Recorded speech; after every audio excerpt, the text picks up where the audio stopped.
Hola, me presento, soy Henry Holbach, pertenezco al grupo STAR,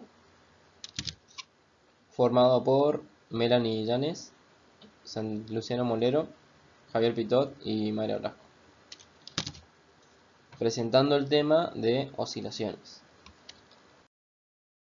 En esta presentación tendremos una breve introducción a los conceptos del movimiento armónico simple, su energía, el movimiento amortiguado y el movimiento forzado. Los movimientos oscilatorios son aquellos que cumplen un ciclo en determinado tiempo. A esto se le llama periodo, lo cual se repite a lo largo de todo el movimiento. Su movimiento lo podemos expresar por las funciones seno y coseno, las cuales tienen un periodo. Este tipo de movimiento lo podemos observar en el movimiento del péndulo de un reloj,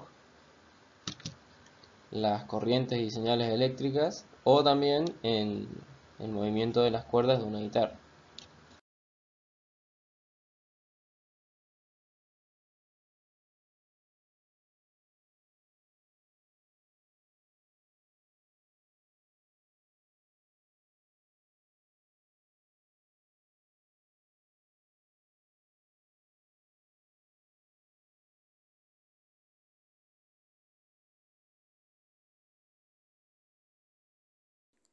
El movimiento oscilatorio más sencillo de explicar es el movimiento en una dirección de una masa controlada por un resorte único. Este sistema mecánico se llama sistema masa-resorte, donde si la fuerza que actúa sobre la partícula es proporcional al desplazamiento, responde a las condiciones y cumple con la ley de Hooke, y además los límites de oscilación están igualmente separados de la posición de equilibrio, es un movimiento armónico simple. Este es un movimiento idealizado, ya que no hay fricción y por lo tanto la oscilación continuará en la misma proporción y en la misma amplitud para siempre. Para llegar al modelo matemático de este movimiento tenemos que tener en cuenta dos leyes. Primeramente tenemos la ley de Hooke, que establece que el resorte ejerce una fuerza de restitución F opuesta al sentido del desplazamiento y proporcional al alargamiento o acortamiento de este. Está dada por menos K por S, donde K es la constante de restitución del resorte y S es el alargamiento que sufre el resorte. Después tenemos la segunda ley de Newton, que dice que la sumatoria de fuerza es igual a la masa por aceleración. Por lo tanto, procedemos a hacer un diagrama de cuerpo libre y igualamos las fuerzas a la masa por la aceleración, donde, como ya sabemos, la aceleración es igual a la segunda derivada de la posición. Entonces realizamos todo ese procedimiento y nos queda, por último, una ecuación diferencial, donde tenemos la aceleración más k sobre m por la posición, todo eso igualado a 0. Donde ese k sobre m es igual a la velocidad angular al cuadrado, que nos permite afirmar que la velocidad angular depende únicamente de la constante de resorte y de la masa. Una vez realizado el procedimiento matemático correspondiente, llegamos a la función posición, que dice que es igual a la amplitud por el coseno de la velocidad angular por t más el ángulo de fase.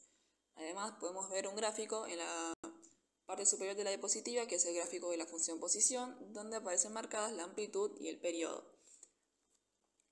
Además, derivando la función posición, llegamos a la función velocidad y volviéndola a derivar, llegamos a la función aceleración. En la parte inferior de la diapositiva aparecen tres gráficas de estas tres funciones para poder compararlas. Vemos cómo las tres son funciones senoidales que tienen diferentes amplitudes y se encuentran desfasadas entre sí. Por ejemplo, cuando tenemos un máximo o un mínimo en la posición, la velocidad es 0, ya que esta se encuentra desfasada a 90 grados con respecto al desplazamiento. Del mismo modo, cuando la velocidad es máxima o un mínimo, la posición es 0. Por otro lado, la aceleración se encuentra desfasada a 180 grados con respecto a la posición, por lo tanto, cuando tenemos un máximo en la posición, tenemos un mínimo en la aceleración, y cuando tenemos un máximo en la aceleración, tenemos un mínimo en la posición. Conociendo la función posición, velocidad y aceleración del movimiento armónico simple, podemos calcular su energía. Su energía total sería igual a la sumatoria de la energía cinética más la energía potencial elástica. En el caso que sea vertical el movimiento, o que el resorte esté en vertical, se agregaría la energía potencial gravitacional. Como podemos ver, reemplazamos las funciones anteriores para calcular la energía potencial y la energía cinética, siendo que K es la constante del resorte y M la masa, B es nuestra velocidad y X es la función posición. Como podemos ver en la gráfica, la energía de un movimiento armónico simple es constante, mientras que su energía cinética empieza en 0 e incrementa hasta llegar a su punto máximo, que sería acá, y nuevamente vuelve a disminuir,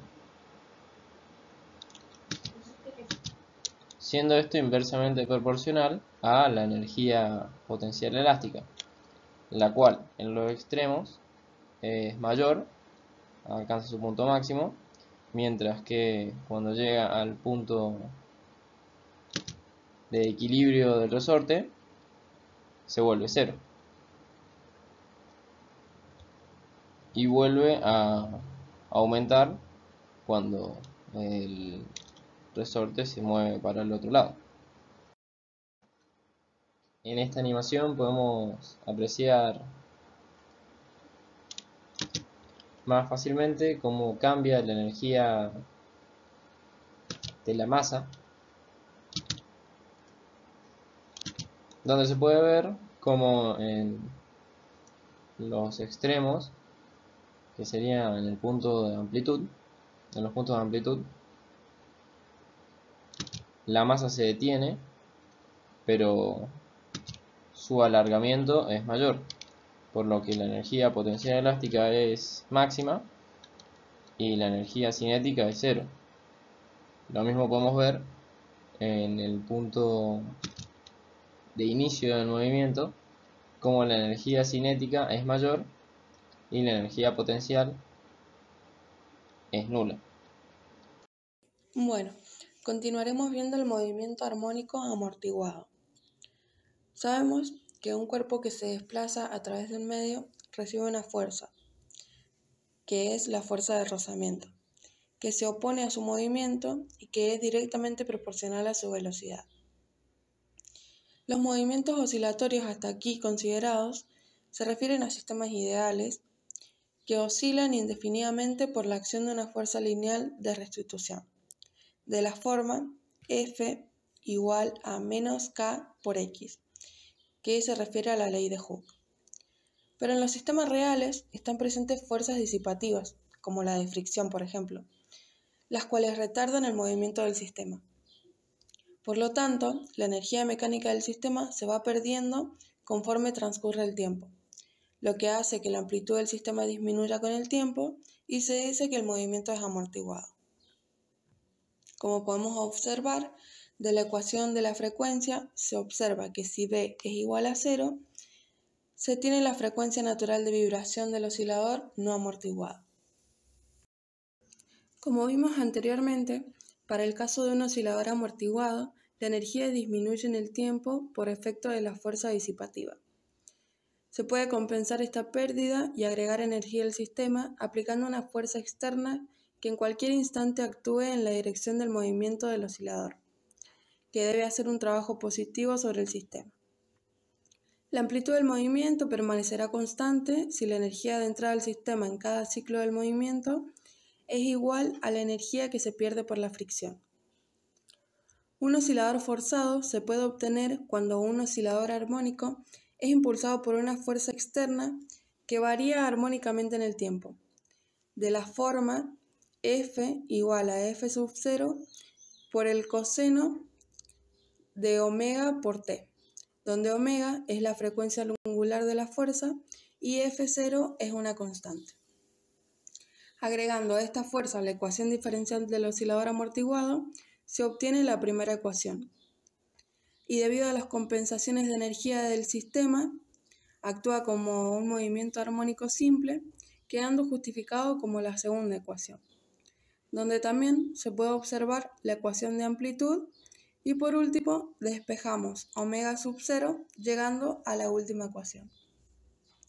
Se observa que el movimiento del oscilador forzado no es amortiguado, ya que se está impulsando por una fuerza externa, pues la condición es que el agente externo entregue la energía necesaria para compensar la energía que se pierde por fricción.